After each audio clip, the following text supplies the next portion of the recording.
It's important for us that when discovering beauty for the first time, we want Hickap to feel like a warm hug into the beauty world. Kindness to yourself and others and a healthy view of beauty are central to everything we do. Your marketing philosophy and how that translates to Hickap and what you guys do? I learned that really repetitive, simple, but solid processes are gold. What you need to do in the early stage is to work with consistency in all stages of your company. A lot of people say that consistency is boring, but it's not. It's a growth accelerator, right? You're also very much in charge of the creative side of the marketing for Hickap, right? Creativity in beauty signals quality, so that's really important for us. So how we present products, explain benefits, and design launches shows that we care for excellence.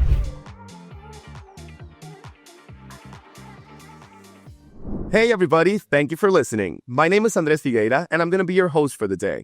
This show is brought to you by the Global Talent Company, helping fast-growing teams hire exceptional remote talent from Argentina, South Africa, and beyond. We connect companies with world-class professionals who bring skill, reliability, and global perspective to every role. And just for our listeners, we're offering an exclusive 10% discount on your first hire. All you need to do is visit globaltalent.co, click Start Hiring, and mention the podcast listener discount when we reach out.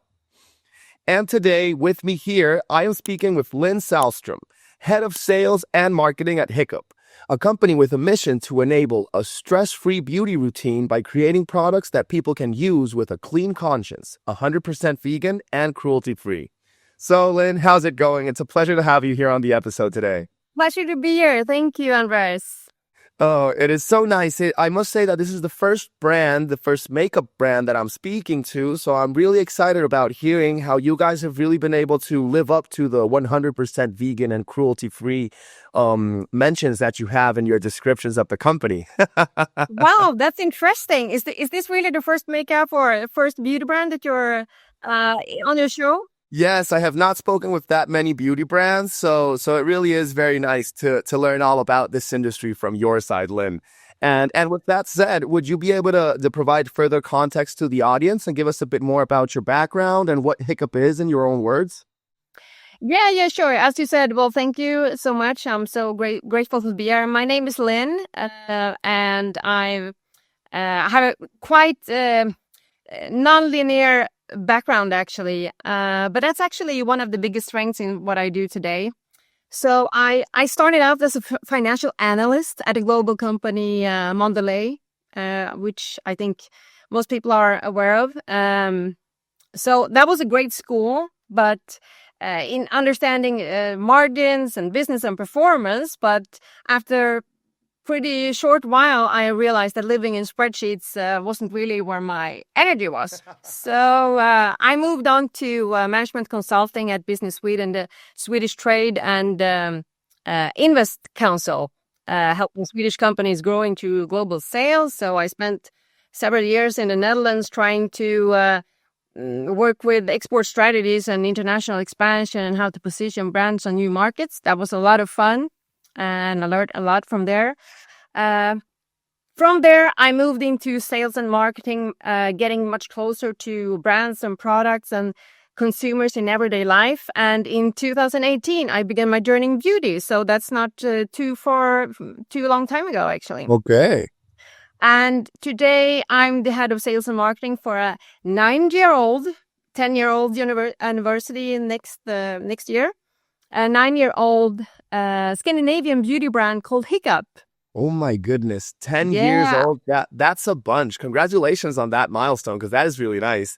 Thank you. Yeah, thank you. And Lin, I'd love to know, because nowadays, me as a humble spectator, because I don't consume too many beauty products or anything like that, I feel that many beauty brands are claiming to be clean and sustainable. So how has Hickap been able to differentiate themselves from other beauty brands that might be vouching for the same thing? Well, when it comes to vegan or not, it's not really it's not really optional. It's not really hard to tell. It's either vegan or it's not, right? So either it has animal particles or animal parts from animals in it or not. It's as simple as that, really. So what differentiates us, I think, is the tone of voice and how we speak to our customers and how we've been able to be seen in such a competitive market. But I think that what has made a difference for us is that our DNA, really. Hickap's DNA is kind, welcoming, and it's never about sharp elbows. We don't want to be the kind of company that, even though we operate in the influencer-driven world, we don't want to be that kind of brand that's too cool for school, if you know what I mean. Yes, I So our understand. tone of voice is really warm, inclusive, and it has a very come sit with us attitude. Okay. We have a strong focus on community where customers and creators happily share the same place, share the same space at events, at campaigns, or in our content. So we tend to even invite our customers onto our influencer events, and that's something that's quite new and spectacular because we heard that even from our PR bureaus and stuff like that, well, you can't do that because, how it's going to be that you combine ordinary customers with influencers. It's not going to work. But this is really the DNA for us. It's important for us to show that everyone is as important, and who is not more important than our customers. So also when it comes to, we have a large Gen Z audience. Okay. And even a Gen Alpha audience. And it's important for us that when discovering beauty for the first time, we want Hickap to feel like a warm hug into the beauty world. So kindness to yourself and others and a healthy view of beauty are central to everything we do. And I think that has been a competitive advantage for us. Okay, I feel that's kind of like your differentiator as well, because you're creating this safe space for people to enter and start learning about makeup and start using it with you guys. And Lin, do you serve mainly European markets, or are you with Hickap trying to go global, and do you sell worldwide all of your products? Well, actually, we always sold worldwide on our own website. When I was talking about my mission before, when I came into Hickap in 2020, my mission basically was to roll out the multi-channel strategy and to add categories to our assortment. So today, my mission actually means that I sit in the middle of go-to-market, product development, and brand storytelling. Definitely, we started out rolling out our multi-channel strategy in Sweden, of course. But today, I think it's safe to say that we're also one of the fastest growing beauty brands in Sweden or in Scandinavia. Okay. But definitely Scandinavia is our focus. But as late as in last week, we also launched at Flagship, which is a huge European beauty operator, e-commerce e-retailer. Okay. And this is helping you guys expand into other markets, or mainly consolidate yourselves in the Scandinavian? Well, this helps us to move into other markets and to see the interest, because all markets I have great respect for that. All markets are very different. The consumers are different. They like different things. It's not even Sweden and Finland are different. So this is an interesting way to see what works and not. And so is our own site, of course. We see all the time that if we have traction in one market, well, then that absolutely it's more important or more interesting for us to see what we can do. Can we go with digital advertising and so forth? And how can we take this further? I understand. And Lin, would you be able to tell us a bit more about then your marketing philosophy and how that translates to Hickap and what you guys do? Well, I've been thinking about this so much about marketing philosophies and stuff like that. But when it comes down to it, it's the everyday work, yeah. So when we were small, I learned that really repetitive, simple, but solid processes are gold. What you need to do in the early stage, at least if you ask me, is to work with consistency in all stages of your company. A lot of people say that consistency is boring, but it's not. It's a growth accelerator, right? So sticking with the core task repeatedly builds muscle and confidence, and it makes scaling smoother when you bring along new people, right? What I would say is make consistency your competitive advantage. Because, you know why? Not all people, far from all people, and not all brands have the stamina to stay truly consistent. So that's why you set yourself apart over time. So when you build a long-term team and you keep showing up the same way how you work, how you speak, and how your brand looks and feels, you create a kind of momentum that's hard to copy. So I would say consistency isn't boring. It's a growth accelerator. I agree with what you're mentioning, and the fact that being consistent with all these different aspects of the brand, it also helps create like a certain benchmark. And when somebody also comes into the team and as a new person, as you're mentioning, when you're seeing this consistent look always being achieved and this way of working and this result being consistently obtained, then it's easier to understand how to get to that standard, and then they can proceed to try new things and see if it keeps incrementing. But I really like that view that in terms of what it represents. Well, consistency is of course great for all processes, but I'm not only talking about consistency in general processes, but certainly in marketing. And there's a Swedish professor of marketing called Niklas Bundesson, and he's also a senior lecturer at Stockholm Business School, and I had the opportunity to listen to him speak a couple of times, and I just love the way that he stresses how important repeating and consistency in marketing is. To be patient, building a brand is about activating and repeating the same associations time and time over. So, and this is obviously best being done by being consistent in your brand position and your communication over several years.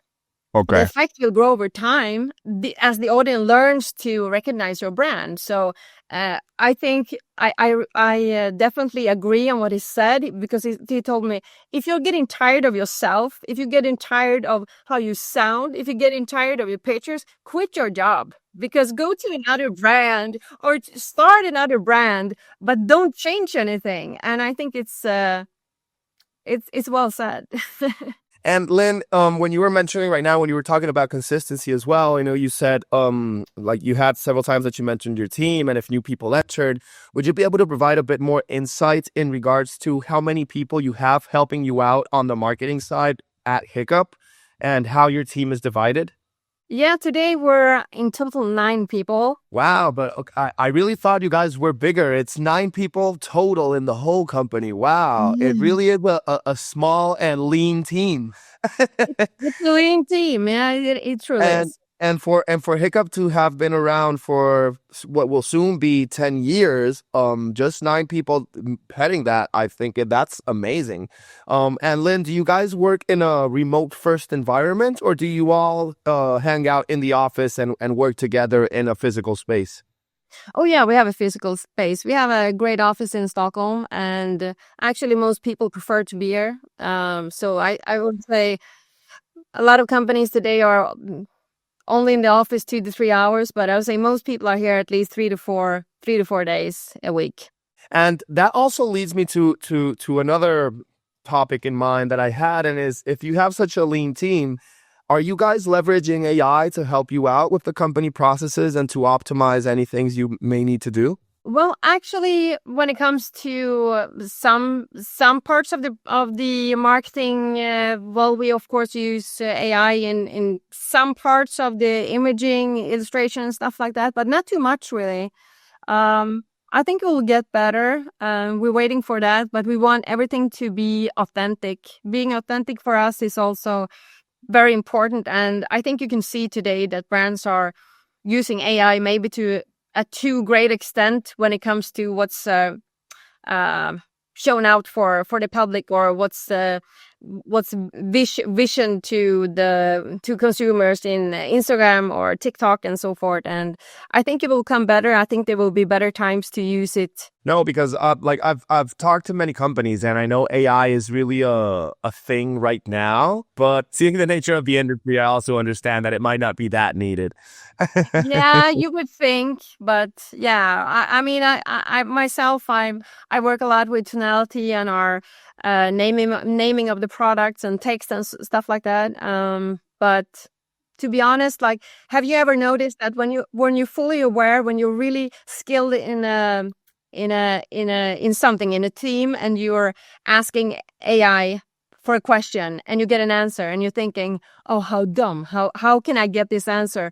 But every time you ask something that you're not aware of or that you don't have any knowledge in, you think the answer is super great. Okay. No, and then from what I hear from what you mentioned that you usually do is that then you're also very much in charge of the creative side of the marketing for Hickap, right? Yeah, I oversee it, and I mean, in the branding and in the creativity, that's where my heart lies. Creativity in beauty signals quality, so that's really important for us. So how we present products, explain benefits, and design launches shows that we care for excellence. So as soon as we have a really important launch, we really emphasize this with a creative campaign. Well, that signals to the customers that, well, if they're making this effort in the creative side, they must be doing the same efforts in making the same efforts in product development.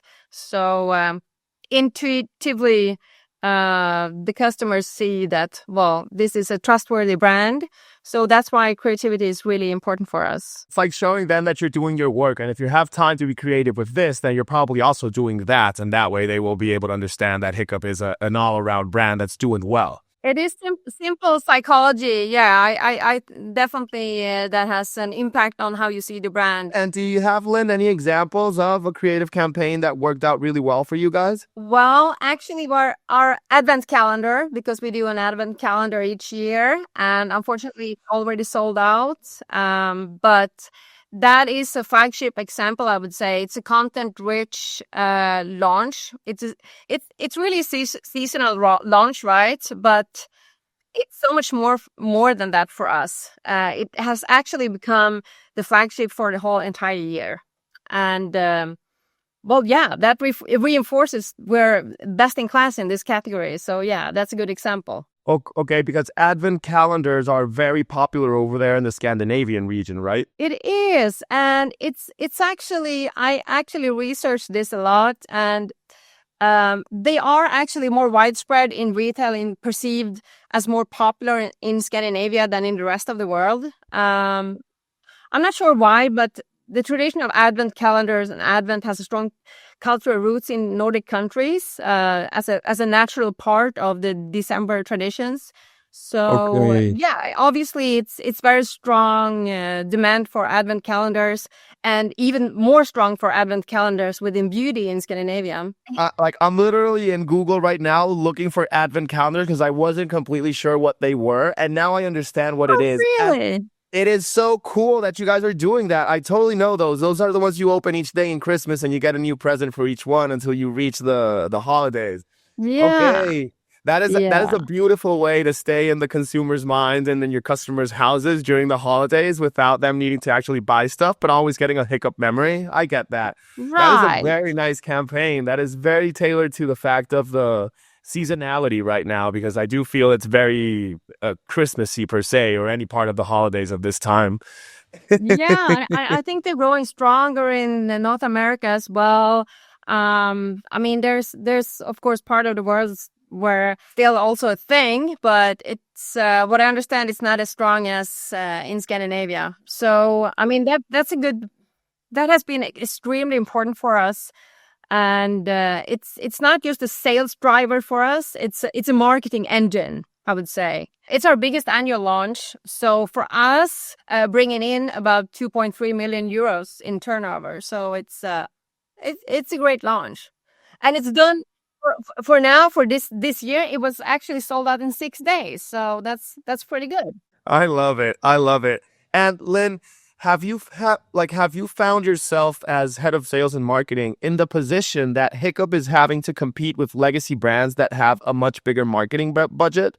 Like, do you feel that you've needed to compete for a certain part of the customers that you have or of the market, or has the Scandinavian area really been something that has received you guys very well and you haven't needed to actually compete because it's mainly you guys? Well, of course, we're definitely competing, and I can definitely see your question because, I mean, we always have Max Factor and Lancôme and Maybelline, and we have new upcoming brands and both Scandinavian, and we have Huda Beauty and whatever kind of brand that enters Sweden because everything enters Sweden.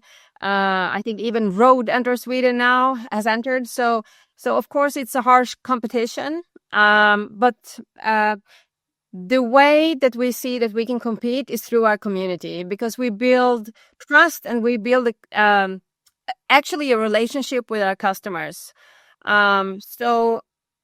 Being Scandinavian brand, we can also it's a small market, so we're able to invite our actual customers to events and talk to them and hang out, and that's what we actually say, that we treat our customers as our friends. Namely, we listen to when they have criticism, we invite them to parties, and we try to listen to what they say when they give us advice. Namely, when they say, you better launch this. Okay, so we actually do a survey that we see that, okay, so these are the most software products that they want to see with Hickap. And then we just work through that line of answers.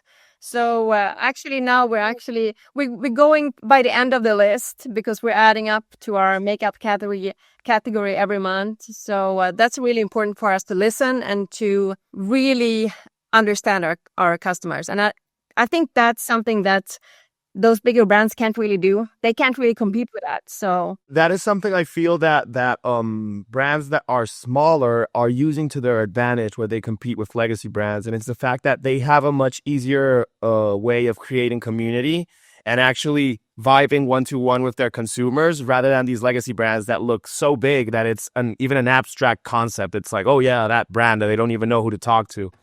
Creating community when you're a lot smaller really does go a long way. And I feel it creates a faithful hub of fans and customers that don't want to leave because they know what you guys represent and how long you've been there with them. So I like that. And Lin, do you have any, could you shed some light in what are the priorities for Hickap in terms of marketing for 2026? If you were to list 3 main goals that you would have, would you be able to tell us a little bit more about that? Oh wow, that's actually an important but difficult questions. Now for the 2026, we already have all our launches made, of course, and what we're doing is that we're extending again our categories. So we started out with the vegan makeup brushes. So the founders grew organically with the makeup brushes for a couple of years. After that, we started to include skincare and makeup, and now we actually, a couple of weeks ago, we add a hair care to our category. So an important way for us being on a pretty small market, which what Scandinavia still is to how can we grow? Of course, we can grow in categories. We can grow in products. That's one way of growing. Another way of growing is getting outside of Sweden or Scandinavia. So it will be important for us to make sure that our new launches will land as they're supposed to, and it will be important for us to stabilize or even to grow the partnerships with our new and existing retailers. Of course, that's going to be important. No, but I do have just one last question for you, and that's before I close out the show. And really, it's not actually a question. It's just that I do want to give you the space to let anybody who is hearing us right now, if they are in Sweden, if they are in the Scandinavia, if they're around in the Scandinavian area, how would they go about learning about Hickap and being able to shop for your products? Where could they find them? Where could they look at them and learn further? Yeah, I would definitely say that if you're outside of Scandinavia or Sweden, you better go to www.hickap.com. That's HICKAP.com. We ship worldwide. And if you're in Scandinavia, you already had the possibility to go to Åhléns or to Lyko, LYKO.com or .se. We're pretty set in, we're pretty knowledgeable in Scandinavia, but as I said, hickap.com is where you'll find us. And you better go there now because this is the best time of the year to go shopping, of course. It really is. Full disclaimer, this show is being recorded on Black Friday, guys. So if you hear this, it would have probably passed, but maybe some offers and deals might remain there. But just listen to what Lin said. If anybody's interested in learning about Hickap, just go to Hickap, HICKAP.com and find out everything they have to offer. And with that, we'll try to extend the deals for the listeners. Hopefully that'll be a possibility. But Lin, thank you so much for hopping on the episode. It really has been a pleasure, and we appreciate you being able to take the time to let us know and inform us of everything that you're doing and everything that Hickap is. Thank you so much for having me on the show. It was a great pleasure meeting you and speaking to you. Likewise, Lin, likewise. And to everybody who has been listening to us, thank you for joining us, and we really appreciate you coming on the show to hear everything of the different industries that we talk to and to learn everything about the different personalities that we bring on.